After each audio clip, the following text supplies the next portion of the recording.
That knot in your stomach, right? The heat creeping up your neck. Look, we've all been there with anger, with frustration. It's just fundamentally human. Absolutely. But what if, understanding these really intense feelings and finding strategies, like real usable strategies to manage them? What if that wasn't just a slog through self-help jargon? Right. What if it could actually be helpful, illuminating even? Exactly. Illuminating. And that's precisely the journey we're hoping to take you on today. We're not just, going over the absolute basics again. No. We want to dive into some of the nuances of anger and frustration, look at what we understand now, and maybe most importantly, how you can take some practical control. Okay. And to guide us, we're drawing on some excellent insights from Dr. Sutaram Vishnoi, specifically, episode 19 of Lifelines by Supremedic, which is called Managing Anger and Frustration. And also the companion guide from the Your Health Deserves a Lifeline series, both really solid resources. Yeah, so think of this, listeners, not as a lecture, right, but more like your shortcut, a way to feel genuinely empowered when these big emotions show up. Yeah, our goal really is to distill it down. Yeah. So you walk away feeling like, okay, I get this and I have some tools. Let's do it. So where do we start? Defining these things, maybe. What is anger, really, at its core? Okay, yeah. So anger, it's fundamentally a strong emotional signal. It flares up when we feel threatened or maybe we perceive an injustice or just face obstacles blocking our goals. And it's a spectrum, right? It can be anything from just mild irritation all the way up to, full-blown rage. Right. And physiologically, it's fascinating. Anger triggers that whole fight or flight response we hear about. Your heart rate goes up, blood pressure increases. The classic stuff. The classic stuff, exactly.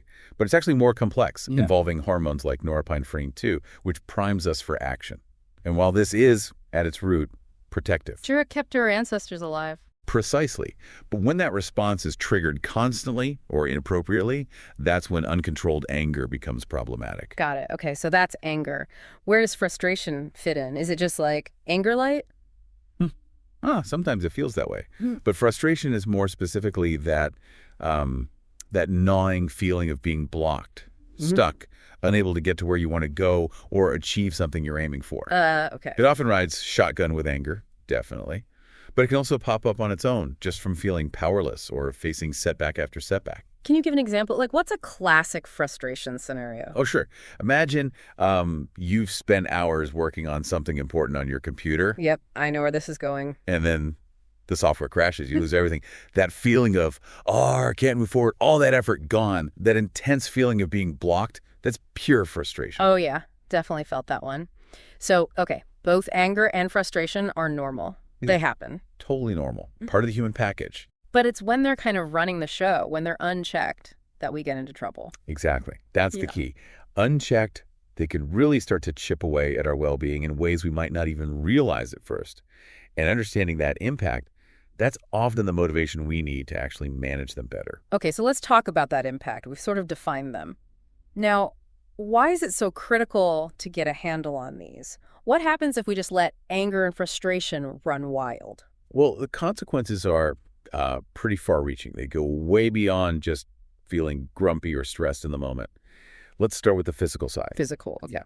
Chronic anger literally keeps your body in a state of high alert. You're constantly pumping out stress hormones like cortisol and adrenaline. Fight or flight, basically step in on. Exactly.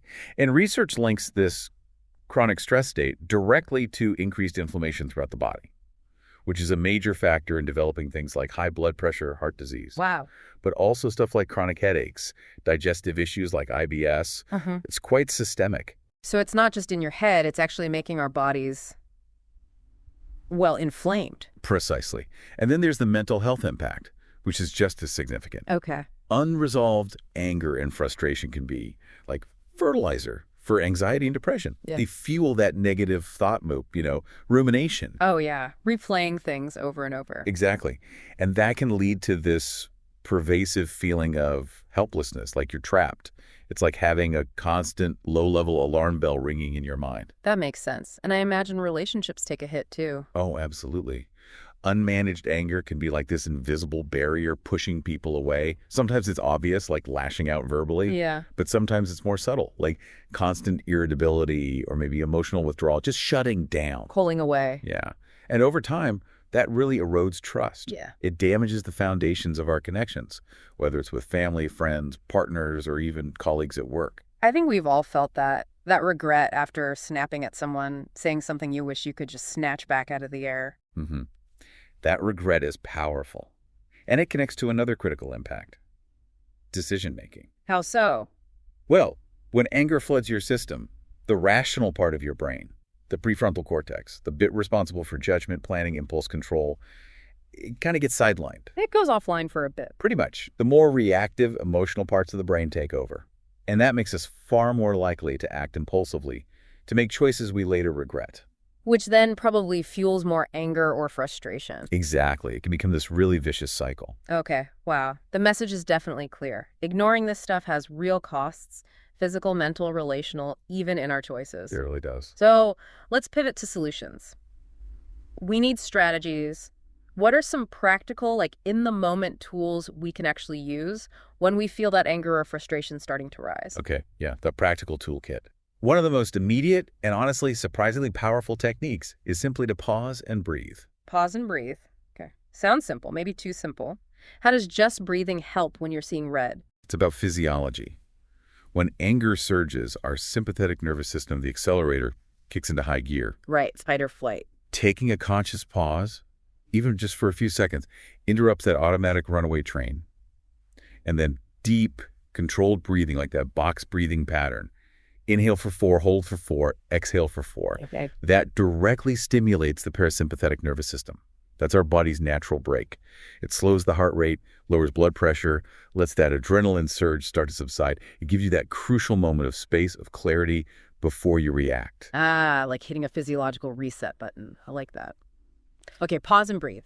What's next in the toolkit? Building on that moment of pause, the next key strategy is becoming really aware of your personal triggers. Triggers. Okay, so the specific things, situations, people, comments that reliably set you off. Exactly.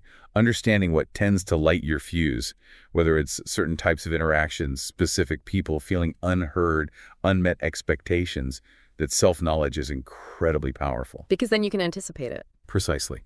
Once you recognize your patterns, you're not ambushed by the emotion. You can see it coming and consciously choose a calmer, more measured response instead of just reacting automatically. It shifts you from being reactive to being proactive.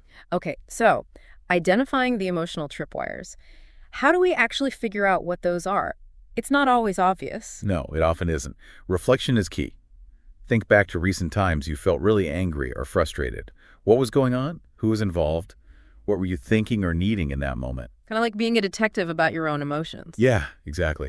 And keeping a journal can be super helpful here. Just jotting down when it happens, the context, how intense it felt, what your response was. Over time, you'll likely start to see patterns emerge that you hadn't noticed before. It really boosts self-awareness. Makes sense. Okay, so pause and breathe. Know your triggers.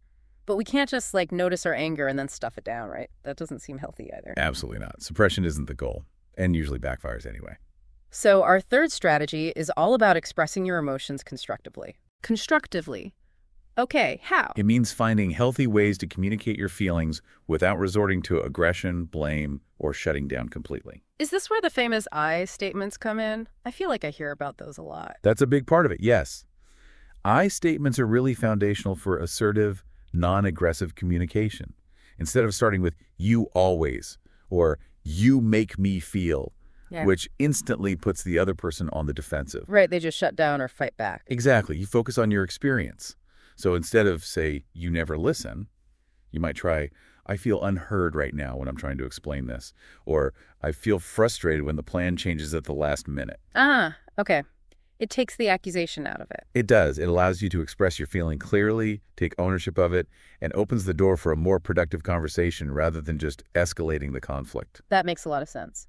Okay, constructive expression. What about that sheer physical energy? Sometimes anger feels really physical, like you need to do something. Totally. And that leads directly to strategy number 4, physical release. Okay.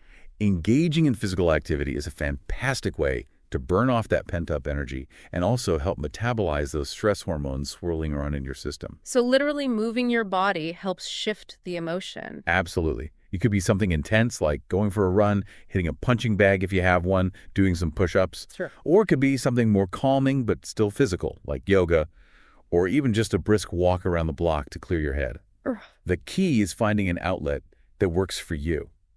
When you feel that anger building, making a conscious choice to move your body can be a really direct and healthy way to manage that intensity. Get moving. I like it. Okay, what else is in the toolkit? That's 4 strategies so far. Number 5 involves cultivating a different kind of awareness. It's about practicing mindfulness. Mindfulness, we hear that word a lot too. What does it mean in this context for anger? So mindfulness is essentially about paying attention to the present moment, on purpose, without judgment. When you practice mindfulness, you get better at observing your thoughts and feelings, including anger and frustration as they arise, without immediately getting swept away by them or reacting automatically. It creates a bit of space. Exactly. It creates that crucial space between the feeling, the stimulus, and your response. Yeah. It allows you to choose how you want to act, rather than just being driven by the emotional impulse of the moment. How do we actually do mindfulness when we're feeling really ticked off, though? Seems hard. It is hard initially. It's definitely a skill that builds with practice. But even simple techniques can help, like just focusing on the sensation of your breath entering and leaving your body. Or noticing the physical sensations of the anger. Where do you feel it? Tightness in your jaw, heat in your chest. Just observing it without judgment. Just noticing. Just noticing. Right. Or doing a short guided body scan meditation, even dedicating just say 5 minutes a day to practicing these techniques consistently can really strengthen that observer muscle over time, making it easier to access that calm space when frustration does hit. Okay, so it's like training your brain to have a different default response. Interesting. What's strategy number 6? Strategy 6 tackles frustration head-on by encouraging you to actively seek solutions. A lot of frustration comes from that feeling of being stuck, right? Powerless, lacking control. Yeah, definitely. That's a huge source of it for me, feeling like there's nothing you can do. Right. So the strategy here is to consciously shift your focus. Instead of dwelling on what's not working or what you can't change, ask yourself, okay, what can I do here? What's one small step I could take to improve this situation even slightly? Shifting from problem focus to solution focus. Exactly. And often breaking down what feels like a huge, overwhelming problem into smaller, more manageable tasks can really help. Each small step you take restores a sense of agency, a sense of control, which directly counteracts that feeling of frustration. I like that. Taking back some power, even in small ways. Okay, we're up to number 7. What's the final strategy? The final strategy is about recognizing we don't have to go it alone. Seek support. Talking to people. Yes. Talking to someone you trust, a friend, a family member, a partner, a mentor, about what you're feeling can be incredibly helpful. Just venting sometimes helps, right? Getting it off your chest. Absolutely. Sometimes just articulating the anger or frustration out loud in a safe space can diffuse its intensity. You feel heard, validated. It can also offer a fresh perspective you hadn't considered. Yeah, someone outside the situation might see things differently. Definitely. And importantly, if you feel like anger or frustration is a really persistent issue for you, something that's significantly impacting your life, your relationships, your work, then seeking professional support, like therapy or counseling, is a really valuable option. Sure. A therapist can help you explore the deeper roots of the anger and equip you with more tailored tools and long-term coping mechanisms. There's no shame in getting that kind of support. Not at all. Okay, these are 7 really solid, actionable strategies. It feels like a proper toolkit people can actually use. That's the hope. But there's one more crucial piece to this, I think. Oh, yeah. What's that? It's remembering that managing these emotions isn't about suddenly becoming perfectly calm all the time. It's an ongoing process, a practice. Right, not about perfection. Not at all. There will be times when you slit up, when you react in a way you didn't intend to. That's going to happen. It's normal. So we shouldn't beat ourselves up if we, say, lose our cool sometimes, even when we're trying these things. Exactly. That brings us to the final, really important point. Cultivating self-kindness or self-compassion. Being nice to ourselves about it. Basically, yes. When you do have a setback, when you react in a way you regret, try to treat yourself with the same understanding and kindness you'd offer a good friend in that situation. Avoid that harsh inner critic. Instead of, ugh, I'm terrible at this. Right. Remember feeling anger, feeling frustration. It's just part of being human. It doesn't make you a bad person. View those moments, those missteps, not as failures, but as learning opportunities. Okay, what happened there? What could I try differently next time? It's all part of the growth process.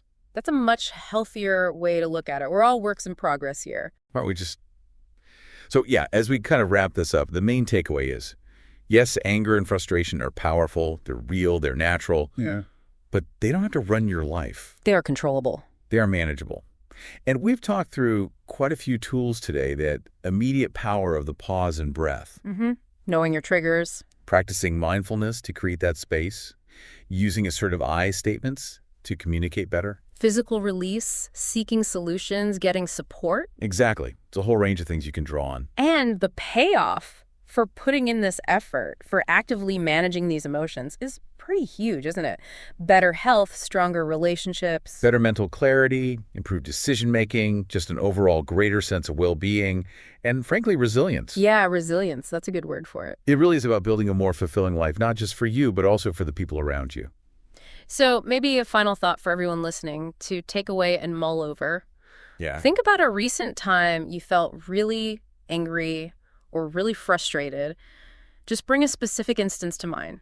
Okay. Now, looking back and thinking about the strategies we just discussed, the breathing, the triggers, the communication, the physical release, any of them, which one or two do you think you could have realistically tried in that moment? And just imagine, how might the outcome have been different if you had? It's not about regret, but about learning and seeing how you might apply these tools going forward, starting to experiment in your own life.